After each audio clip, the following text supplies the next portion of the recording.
avec Yes. C'est notre moment. Dites oui aux actualités dans votre journal TV. Elmondes mety ho an'ny karazana fiara rehetra ary miantoka ny hatsarany. Elmondes hitanao ny vaovao. Vaolina vaovao be. Vaolina manolotra ho anao ny vaovao. Loto ny olanao, vaolina ampiasaina.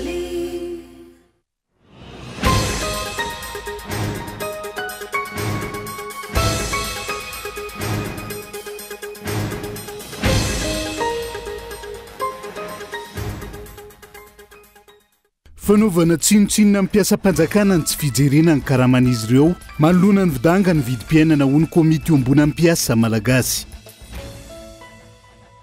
Tsy vahaolana manoloana ny fanitran'ny firenena ny fanafarana vary lava reny fa ny fampitomboana ny famokarana anatiny no tokony imasoana ho ny paitoekarina.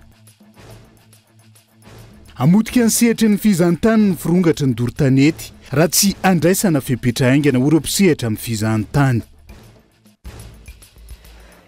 Feno fepetraka ny vadika arivo-doza androany ilay andro ratsy tao amin'ny ranomasimbe indianina izay nomena ny anarana Dikeledi ary tombanina hiditra an-tanety ny sabotsy ho avy izao. Ny Général Joseph Aoun lehibe ny tafika libanais no voafidy amin'ny parlemanta ao an-toerana ho filohan'ny pirenena ao Liban nandritra ny fifidianana fihodinana faharoa tamin'ity andro an'ity. Ny antsy prian'izay.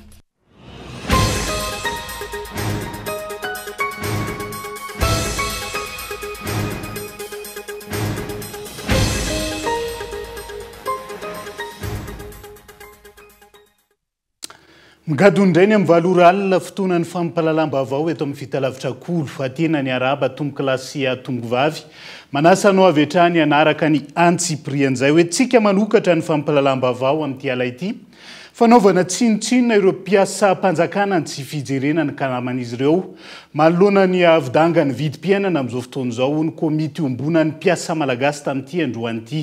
Tsy mbola nisy ny toy izao tsy rarahina ny mpiasa-panjakana pitehana ny sehatra tsy miankina tsy misy ny famoronana asa ho izy ireo ka mila vondrona ny hery ho fanavota pirenena honina saina.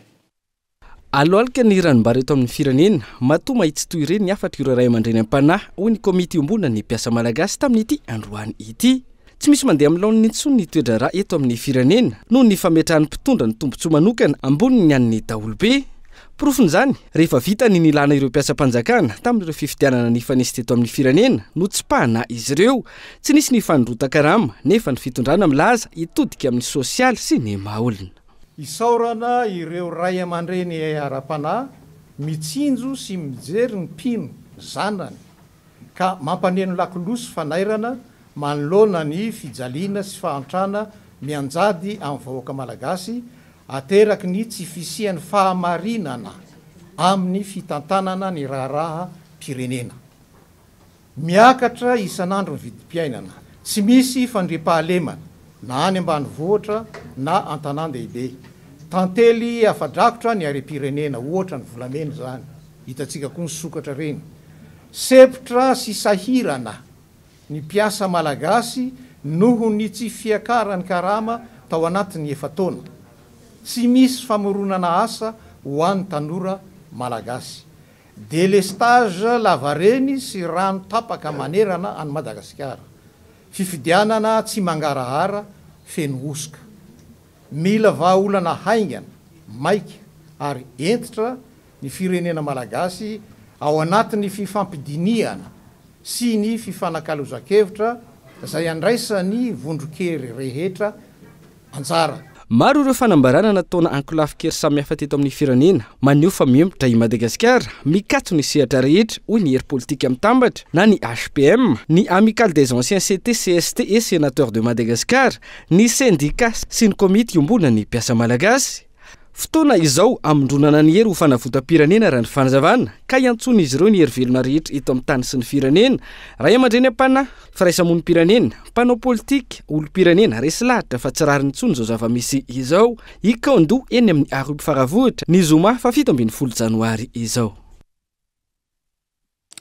Diso miditra lalina amin'ny resaka varotra ny fanjakana malagasy izay miteraka fahasahiranana eo amin'ny tontolo ny fandraharana raha ny faneho-kevitry ny paitoekarena tamin'ity androanyity. tsy vahaolana manoloana ny afanitran'ny firenena ny fanafarana vary lavareny fa ny fampitomboana ny famokarana natony no tokony imasony ny fitondram-panjakana eo anatrian'izay.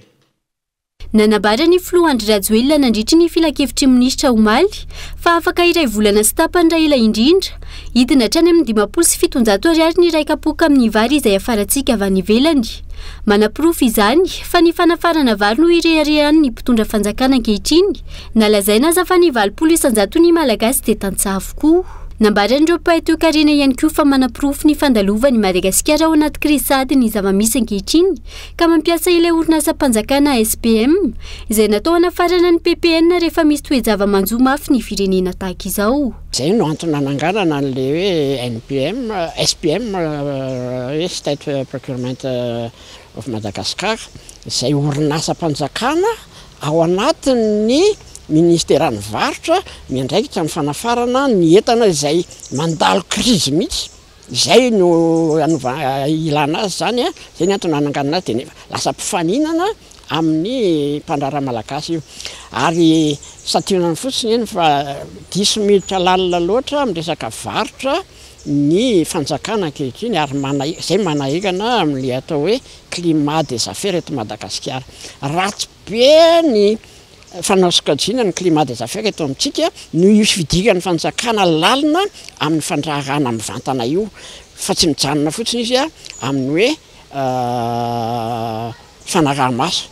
Namafisin'ireo paito hoe Karina Trany fa tsy vahaolana velively ny fomba fiasan'ny mpitondra amin'ny fanafarana vary lavareny tahaka izao fa ny fampiroboroboana ny famokarana anatiny tokony hazakazana ampifandajana ny tolotra sy ny tinady. Manome sosokevitra avy hatrany ako. Raha ohatra ka tena hoe te hanampy tokoa ny toe-karena ny mpandrarana malay fanjakana dia tokony samy manao ohatra ny Maurice izy na ny firenena sasany aty Afrika betsaka manao an'izany hoe ny Europeana koa efa mihita amin'izany zao hoe manome fanampiana ny mpamokatra, subvention ny producteur sy ny agriculteur mba entina apidina ny maso-karena andehan'ny olona keny dia afaka mivarotra ny vokatra iny amin'ny vidiny mirary. Maninona tsy izany ny ataon'ny fanjakana rehefa tena hanampy tokoa fa tsy izy no hiditra hifaninana indray amin'ireo mpandraraha ireo. Zay zavatra izay no mba sosokevitra petraka amin'ny fitondram-panjakana ny ao amin'ny ministère-ny varotra sy ny mpametrana izany fa io no manimba ny toe-karena malagasy be dia be amin'ny ankapobeny. Be dia be no ohatra sehatra azo resahana an'izany dia iarahantsika rehetra mety fa raha idiran'ny fanjakana ny fandrarahana mivantana dia simba ary tsisy tafiditra ao asa resaka akamakama sisany ao anatiny ao. Tery ny toe-karena mitarena ho tsy afaka mivelatra sy afaka miararaka ny tokony ho izy ireo mpandraraha indrindra ireo mpandraraha madinika. Ambivitra sy mampiaya ho votra tanteraka eo ampelantanan'ny firenena ireo ansisa mba heverina orinasa mpanjakana malagasy toy ny Jirama, Madagascar Airlines, Kromita malagasy sy ny maro hafa. Variana manonofy eo ambony latabatra hatrany ny mpitondra fanjakana ankehitriny eo anatrehan'ireo olana maro lafy. Fa tompona ndraikitra feno amin'ny fahasahiranana iainany vahoaka malagasy amin'izao fotoana mpitondra fanjakana izay tsy manam-bahaolana rosoka nefa miziriziry amin'ny toerany hoy ny mpanao politika androany. Natao bitolo ihany koa ny fividianana izay hita fa hitarika korotana eto amin'ny firenena noho ireo tsy fanarahan-dalàna maro tsokatra na izany mialoha nandritra sy ny taorian'ny fividianana ihany koa. Ny alarany Efson. Tsy tokony atao kilalao ny fiainan'ny vahoaka malagasy fa tokony anana finiavana ny hitady vahaolana sy hikatsaka ny tombontsoan'ny vahoaka malagasy ny mpitondra saingy irany hita tsy manana vahaolana amin'ny fiakaran'ny vidim-piainana sy ny fahasahiranana ary fahantrany ny vahoaka ny mpitondra fanjakana afa ny fibidona toerana nofa irosoniny. Ka asakasaka izay miziriziry amin'ny evony tompo satria averinay foana fa Madagasikara tsy an'olona ray na roa na telo lahy. Fa mba oka izay le fomba fijery amin'ny fitiavan-tseza, fitiavam-boninahitra, fitiavam-bola, fitiavan-karena. Fa mba jerevo reto malagasy reto tompo. Ny jiro zao lasa tapaka isan'andro. Ny rano lasa sahirana satria efa vita ny propagande. Ireo le fahasahiranana ankapobean'ny fiainana andavanandro. Ny vidim-piainana efa tsy takatry ny vahoaka intsony. fampianarana nefa tsy mandeha mizolonina tsy fandriam-pahalema nefa tsy mandeha zany nefa tokony jerevana engany hoe mba tsy anana fomba fijery ihany koa ifampizarazara sezy eo satria tsisy zay tsy nahita ny zavatra nisy tamin'ireny collectif na député reny tamin'ny fotoanandrony ka sao de ho cinéma ty zavatra ty fa de efa mampitandrana ny parti politique maheva iteraka korotana eto amin'ny firenena ihany koa fa ny voka-pividianana izay ivoaka maro ny endrika tsy fanarahan-dalàna tsikaritra mialohany nisy anana tanterana ny fividianana saingy ninina ny rosoana hatrany ny fividianana raha ny fanazavana mba tsy ho sanatrian'izany ho lasa crise tena anahirany eto amin'ny firenena indray ny amahany olana izay misy eto amin'ny firenena ny antony dia tsotra hoe ny parti politique mahevany hoe talohan'ny fividianana mihitsy no efa nyteny fa tompona ndraikitra avokoa ny toejava misy eto amin'ny firenena ny candidat rehetra izay nilatsaka misy oronam-peo miteny an'izay afa tsy niampahana tamin'ireo candidat tsy miankina ny antony dia tsotra efa averiko indray-pandeha hoe efa fantatrao fa toy izao ny vokatra nefa mbola nihotsaka ihany maninona raha nisy fifampidiniana mialoha mihitsy andatabatra boribory amahana ny olana rehetrarehetra eto amin'ny firenena fa natao amboletra foana le izy zao ny résultat zao ny zava-misy samy tsy misy anaikina ny andanina ny ankilana miantso hatrany any fitoninany avy amin'ny fitondram-panjakana saingy tsy hita izay vaolana entin'izy ireo amin'ny fanatsarana ny fiainan'ny vahoaka mianao anatin'ny fahasahiranana lala ny vahoaka malagasy amin'izao saingy isy tsy mahita izany ny mpitondra sy ireo mpiaradia aminy mandidina ny 50 hektara ny ala sy ireo alan-javaboary may tao ranomafana distrika ny fanadina ndoro-tanety sy ny doroaly izay nandripaka velara-tany maro nanomboka ny volana desambra lasa teo ka nitoy amin'izao fiandohan'ny taona izao ka eto andriatsilavo ny farany taona 424 sy amin'izao fiandohan'ny taona 524 izao nahitana firehetana sy fahamaizana avokoa ny alina amin'ny faritra maro teto Madagasikara isan'ny nisongadina tamin'izany ny fahamaizana tao amin'ny faritra Tsimotsinanana, ny faritra Fitovinany ary ny tao amin'ny faritra Anosy. Tao amin'ny faritra Arovana ao Manombo, distrika ny Farafangana, no nahitana izany voalohany ny 12 Desambra 2024 lasa teo. Manodidina ny 70 hektara no may tamin'izany raha ny tatitra voaray. Taorian'izay, nahitana firehetana ihany koa ny ampahany tamindavanala ao Manakara, faritra Fitovinany. Nahatratra 2.7 hektara no may tamin'izany. Nahitana firehetana ihany koa tao Vohipeno ka 4.7 hektara no may. Nahitana ala manodidina ny 7 hektara ihany koa may tao Ikongo. Nahitana firehetana ny faritrala Arovana ao Ranomafana, distrika ny Fanadina. Ny isa 9 ireo foibenafo ao anatin'ny veleran-tany 200 hektara tao Sahamalaotra sy Amboditany Mena. Raha ny vaovao farany voaray androany ala voajanahary manodidina ny 50 hektara no may nateo aza ny fifandrimbonana sy ny fifanomezan-tanan'ireo olona mihoatry ny 1000 na hetsika amono afo tao an-toerana. Nanomboka ny fahaefatra ny volana janoary lasa teo, toerana telo ihany koa no nahitana firehetana tao amin'ny faritra Anosy, ao Mandegna, Manambaro ary ao amin'ny faritra Arovana ao an-toerana. Velaran-tany manodidina ny 50 hektara no may tao Mandegna ary mihoatry ny 300 hektara no nirehitra tao Manambaro. Atreto aloha, olona 3 voalaza ho tompon'antoka tamin'ny firehetana tao Taolagnaro no efa voasambotra amin'izany. Manoloana ireo rehetra ireo, toa tsy taitra ny mpitondra fanjakana sy ireo pombazy. Mbola mahita fotoana nanganana izao karazana vovondana na selula rehetra izao, ny afo nefa mitatra hatrany ary mandripaka hektara maro ao anatin'ny andro iray. Mbola mahita izay anao fanambarana, anoana sy aro ny mpitondra ihany koa ireo mpanohana azy. Tsy fanambarana manameloka ireny fahavoazana isan-karazany, mahazo ny firenena sy ny vahoaka malagasy ireny, indrindra ity doroala sy dorotanety ity, ary koa ny ala sy ny valan-javaboary, fa fanambarana hafa anamafisana fa tsy mila korontana. Ratsorina, tsy zava-dehibe amin'ny mpitondra sy ireo pombazy, ny firehetana sy ny faharavana misy, ny ady sy aro ny sezany ihany no lara-pahamehana amin'izy ireo. Amotika ny sehatry ny fihizan-tany ny firongatry ny doro tanety sy ny doro ala amin'izao fotoana izao. Raha tsy handraisana fepetra aingana ireo mpisehatra amin'ny fihizan-tany nanaovana fanadiadiana. Ny tsy fanomezan-danja ireo harena voajanahary hananan'ny firenena izay vao maika amotika ny toe-karena ary ampitsoaka ihany koa ireo mpizahan-tany izay tonga soavy eto Madagasikara raha ny fanadiadiana. Daniela Minorso. Lazaratso any sehatry ny fihizan-tany itontsika fa ihany koa vao maika ampirosofana ny toe-karen'ny firenena ny famaizanala etsiroa amin'izao fotoana ho ireo mpiantsehatra amin'ny fihizan-tany androany. Ny fanomezan-danja ireo harena voajanahary mampiavaka ny Madagasikara izay hanandratravo ny toe-karen'ny firenena hisarika mpizahatany maro antonana melohana ireny doro tanety etsiroa ireny raha ny fanazavana.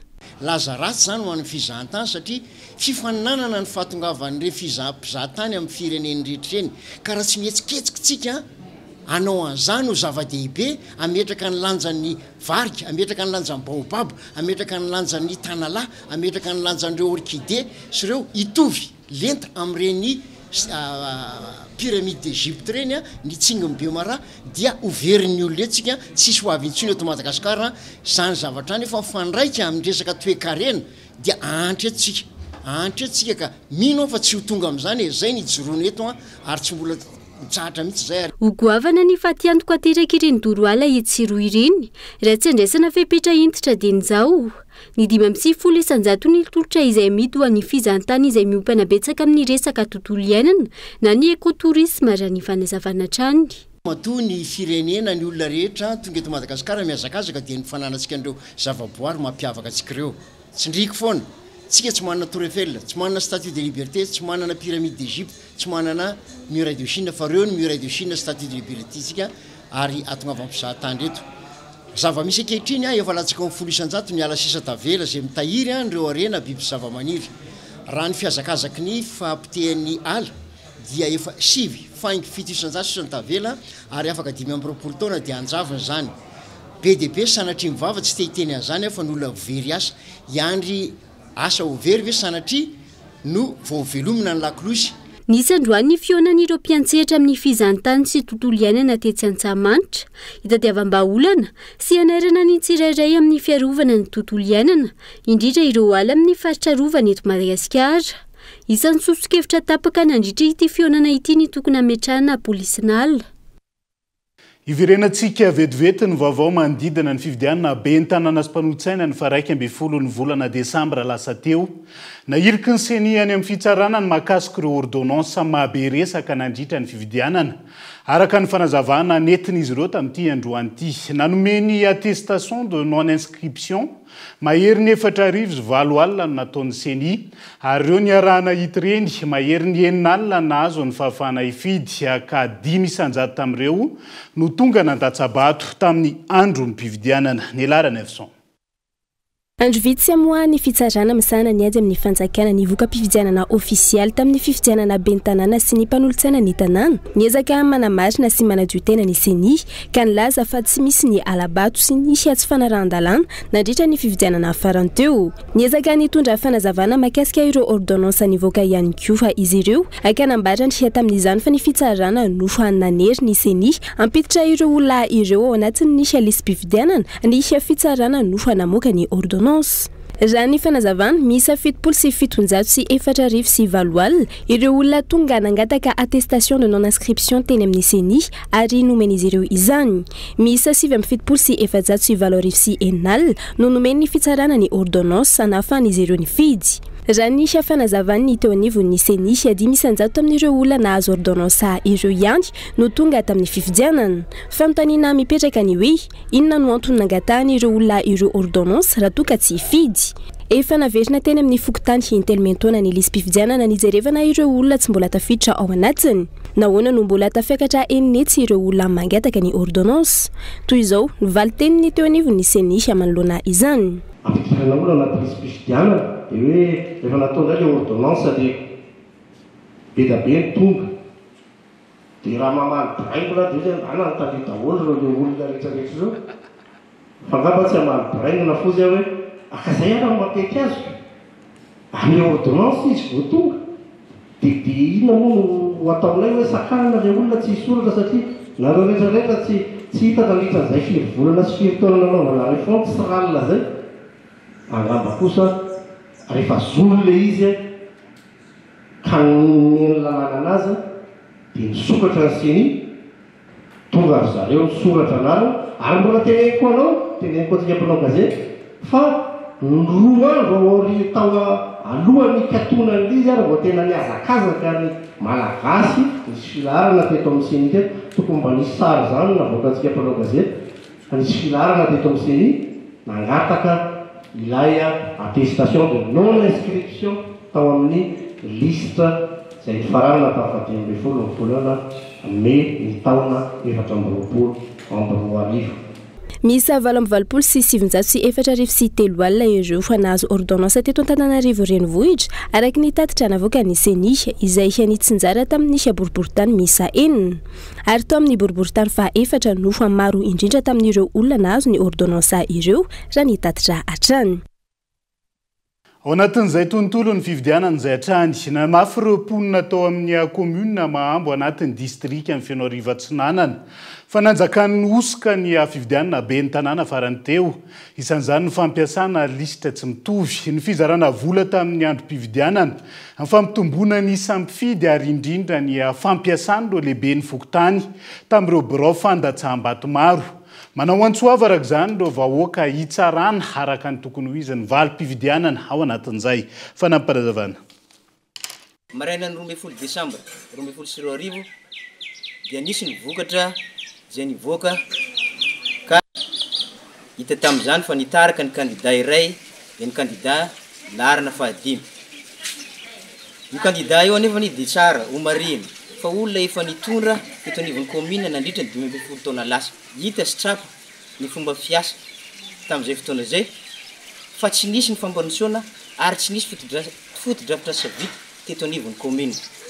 Manoloana izay izay voaka izay tariny Tangalamena anatin'ity commune ity dia miangavy anareo tompona andraikitra ambony ny andray fanapahan-kevitra manoloana izao fitaraina sy alahelo nay voaka anivon'ity commune ity. Izay koa no etsika amin'ny seny vetivety ao anaty doka fohy aza misaraka aminay ary.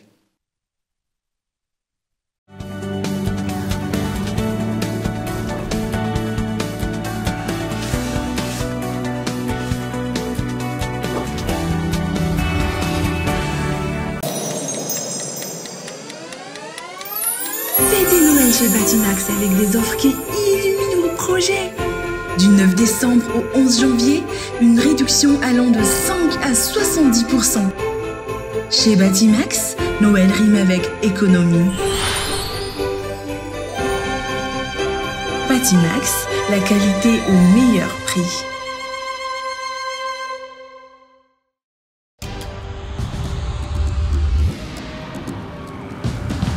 Tsika miara-miketrika ilay ho avy mamiratra. Miara-manorina, mamorina, tsy hijanona intsony.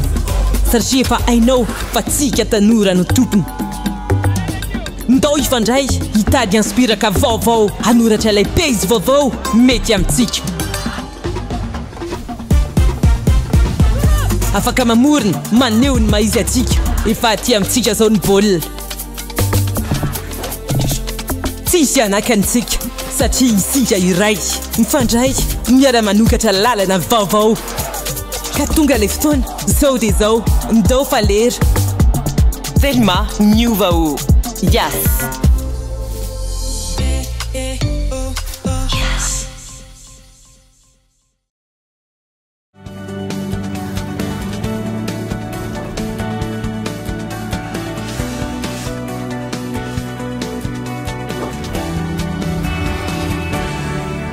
Mirina ny arabatrany tombo-klasia tombo-vavy tonga soindray atao anatin'ny tapany faharoa amin'ny fampalalam-baovao amin'ity ala ity. Isan'ny voakasika mivantana amin'ny asa fitrandrahana fa sy mainty ataon'ny orinasa Base Toliara ny commune Ambanivohitra Belalanda amin'izao fotoana izao. Ho fiomanana amin'ny fandraisana ny fanombohan'ny asa ho tanterana ao anatin'ny tetikasa Base Toliara. Nisan'ny fionana voalohany taona ny arahany solitena ny vahoaka tany amin'ny toerana sy ireo olobe an-tanàna hanamafisana ny fiarah-miasa amin'ny orinasa Base Toliara Gaeton Andriatsilavo. tsy hiverin-dalana amin'ny fampandrosoana ny vahoaka ny Belalanda ary vonina iara-iasa amin'ny orinasa basy toliary hatrany amin'ny fampandehanana ireo vinanasa ho tanterahana ho anatin'ny ity tetikasa ity. Nisy ihany koa ny fifanentanana sy ny fifanankalozam-baovao tao anatin'ity fionana teto amin'ny commune Belalanda ity. Zahay Belalanda eto aloha fa tena vonona ny iara-miasa amin'ny basy toliara. Manahaky ny vatako zao mpanohitra aho. Fa mampanohitra ahy resaky politique. Fa laha misy kosa politique de développement non, tsy afaka manohitra an'izay aho. Fa izay moko lasa mivady culte de personne koa raha ohatra ka na politique de développement hita fa mandeha mbola toherina avao le olo, donc misy olo hafa derain-tegna zany ambadika. Raha ohatsy fa ny orinasa rehetra ato amin'ny province de Toliara atambatsika mbola tsy hitovy amin'ny antsasaky ny vola mihodina amin'ny base ao. Ka tsy hitako hanoherako ny orinasa manahaka an'izany. Andao tsika hiroso aloha hijerevantsika hoe manahoana le fandrosoa. Fa ny problemtsika moko azontsika le nijaly maharitsy. Lasa pessimista be tsika ka zay raha bakao heverintsika fa ho raty aby. Fa intoy zany mba tokony hiara-mitsangatsika iaby hanjay anjara mitoy fambandrosoa hoetiny base toy mba hijerevantsika azy hoe manahoana koa zao fivoarana zao. Tsy mifidy sarangan'olona na ara-politika na ara-pinoana ny fampandrosoana ny firenena sy ny faritra. Ilaina araka izany ny fiaraha-mientana amin'ny fampandehanana ny tetikasa basy toliary ho tombontsoa iombonana. Misy ny magnely fogna ampisavorovoro saim-bahoaka. Fa raha tena tia tanindrazana manaiky an'izany fampandrosoana zany. Araky ny fahafantarana anazy base tsy manao politika. Base hitondra fampandrosoana. Zay fampandrosoana zay opportunité tokony raisiny tsirairay. Satria izy io raha aty amintsika Toliara aty hipetrahany base, hiasany base, ny tombotsoa rehetra ho an'ny Malagasy, ho an'ny Madagasikara. Ka zegny tokony ho jerena na antoko inona hanao na antoko inona hanao fa tsy mifagnaratsy eto fa fampandrosoana ho an'ny Malagasy, ho an'ny Madagasikara, zay ny tantona. Ny politika hoentiny base eto aminao eto izy maka ny olona zay hanao an'le asa. Tsy hitany eto zany matoa izy mandeha mangalaky agny amin'ny faritra hafa. Mangalaka ato amin'ny faritra Tsimondry fa mangalaka ato amin'ny faritany Toliara. Ho avy amin'izay ny asa io e. De eto de fa manentana. Fa zany fampandrosoana zany nitalia ezaka, nitalia zoto. Ka de fa manentana ny rehetra hiasa tsika fa handroso. Nandritra ity fionana ity ihany koa ny namoahany ireto ny solitena ny vahoaka ny Belalanda ireto. Ny etaeta ny mikasika ny fisitrahana ireo asa sosialy maro sy ny fampandrosoana lehibe ataony orinasa basy toliara. Vaolana maritra sy azo tsapaitanana no andrasana amin'ny ampitondra fanjakana amin'izao fotoana izao fa tsy kabary ambony latabatra toy ny mahazatra izay efa hita fa tsy nitondra hafanovana teto amin'ny firenena. Izay ny fitiny fanehoan-kevitra ireo mpandraharaha manoloana ny olana herinaratra eto amin'ny firenena amin'izao fotoana izao. Christian Dimby. Notsindriny Andra Joel nandritra ny fivorian'ny filan-kevitry ny ministra nampitaina mivantana omaly ny fametrahana ireo toromarika mazava mikasika ny famana ny olany herinaratra eto Madagasikara.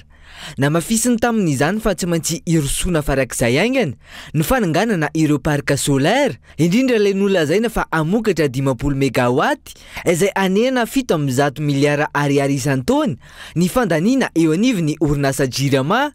Raha ny zava-misy aloha tsy voavaha ary vao maika miverina mihamazovahana indray ny fatapahan-jiro lavareny eto Antananarivo sy ny manodidina. Raha ny fampitam-baovao ny Jirama tao anatin'ny pejy ofisialiny. Io fatapahan-jiro lavareny io izay tokony androsoana vahaolana maharitra fa tsy kabary ambony latabatra fotsiny ihany ho ny mpandraharaha malagasy tamin'ity androany ity. Anisan'ny tena mampikaikaika ny mpandraharaha amin'izao fotoana izao ny fatapahan-jiro satria raha ho anay manokana dia lasa miasa amin'ny andro tsy fiasana ohatra sabotsy izay tsy tokony miasa dia lasa miasa noho ny fanenjehana ireo asa maro samihafa satria solosaina no ampiasainay ato ka vao tapaka ny jiro dia efa tsy afaka miasa izahay ka io zany tsara koa mba misy vahaolana maharitra mba hoentina mba hampandroso ihany koa ny ny mpandrara ary ampiakatra ny arikarenantsika eto Madagasikara satria mba misy production tsara zany orinasa tsirairay. Maika araka izany no tokony androsoana vahaolana mikasika izay olany herinaratra eto Madagasikara izay. Ny ankamaroan'ireo orinasa madinika sy salatsalany eto amintsika izay tsy atakatra velively ny fampiasana groupe électrogène sy ireo angovo mandeha amin'ny herin'ny masoandro fa mbola miankin-doha tanteraka amin'ny herinaratra vokarin'ny jirama. Ho an'ny orinasa salatsalany sy madinika aloha somary sarosarotra hoe hitramisaka panneau solaire satria misy investissement be mihitsy ao ambadik'izay fa ho an'ny orinasa matanjaka le izy dia maninona loatra raha ho anay manokana somary mbola mafinaritra satria investissement egala misy vola natokana mafy ary mila manaparikana solaire somary matanjatanjaka dia ho anay manokana aloha mbola tsy ho vita le izy raha ohatra ka izay eritreretintsika hoe ho ataon'ny orinasa sasatsasany fa ny orinasa lehibe kosa nefa afaka amin'izay satria mila vola be le izy. Jaivona, ray volana lasa izay no nilazany Andry Rajoelina fa tsisy intsony ny fatapahan-jiro lavareny ao anatin'ny ora fiasana, izany hoe amin'ny 9 ora maraina hatramin'ny 10 ora alina. Ankehitriny milaza mahita ny rehetra tsy misy izay tsy mikaikaika manoloana ity fatapahan-jiro lavareny ity.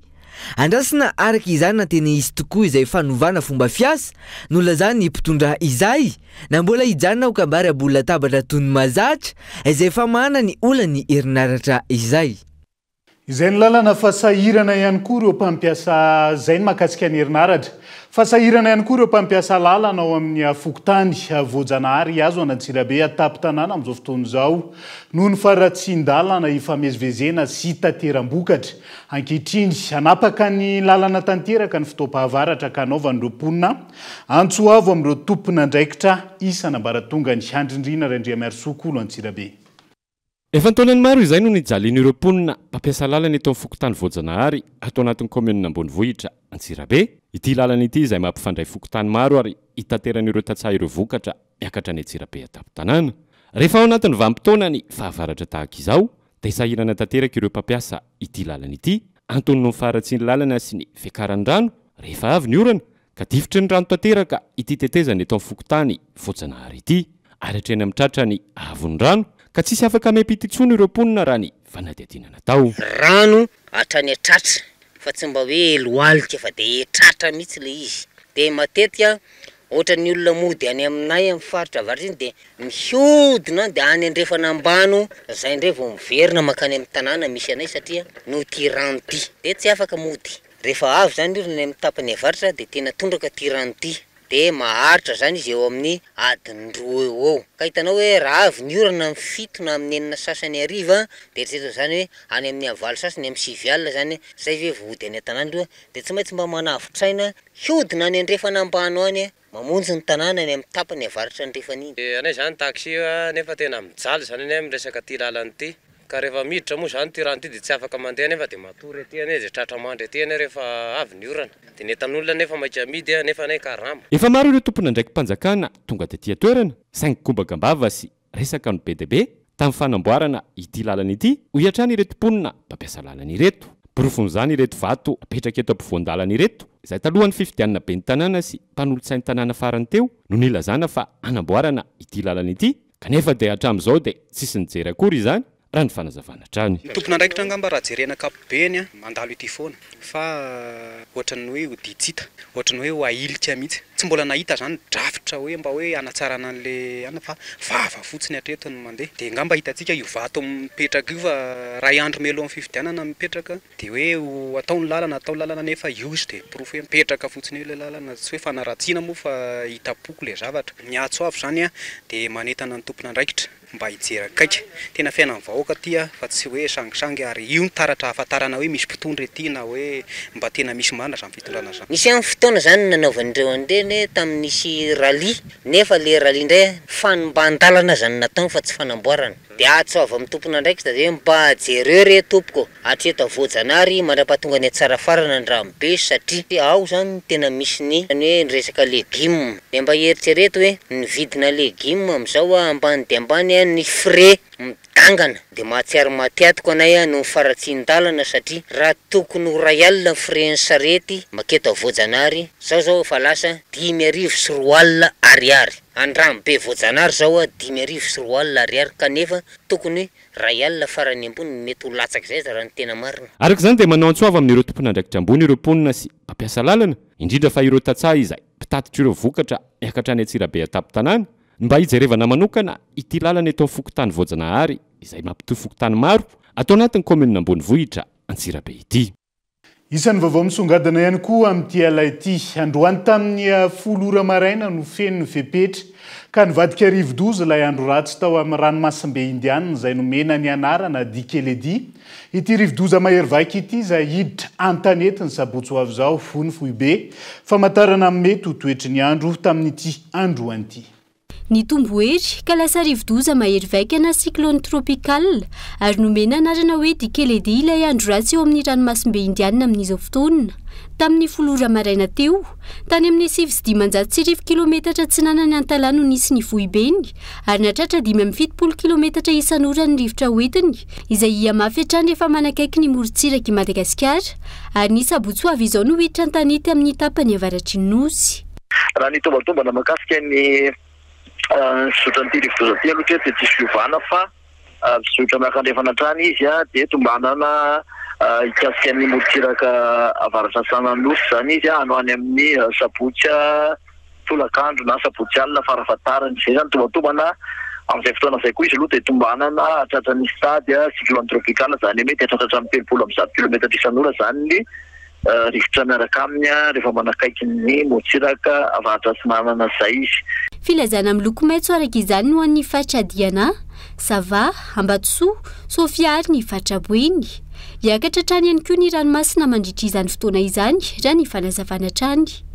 Dia izay ihany koa no entina manakatona ny fampalalam-baovao amin'ity alay ity ny fampalalam-baovao ny tapitra hatreo fa mbola maro ny fandaharana hoentina aminao santionan'izay ny Journal de l'économie resahana manokana mahakasika ny tontolon'ny arenaky ambony tany tsara ho fantatra manodidina izay amin'izao fotoana izao. Ny olana sy ny fivoarana ao anatin'ny sehatra ao anatin'izay fandaharan'izay no hanasananao aorian'izao fampalalam-baovao izao. Mandrapitafa manaraka indray ary tombo kilasy tombo veloma tompoko.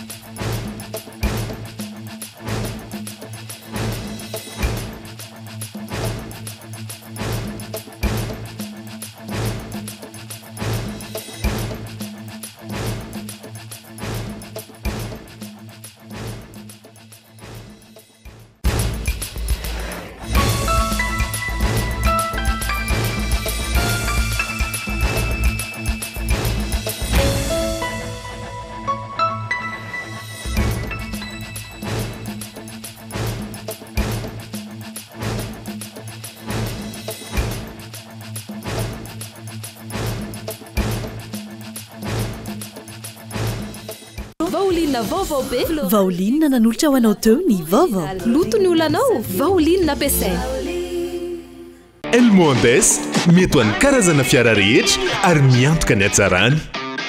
El Mondes il a présenté ny vaovao avec Yes. C'est notre moment. Dites oui aux actualités dans votre journal TV.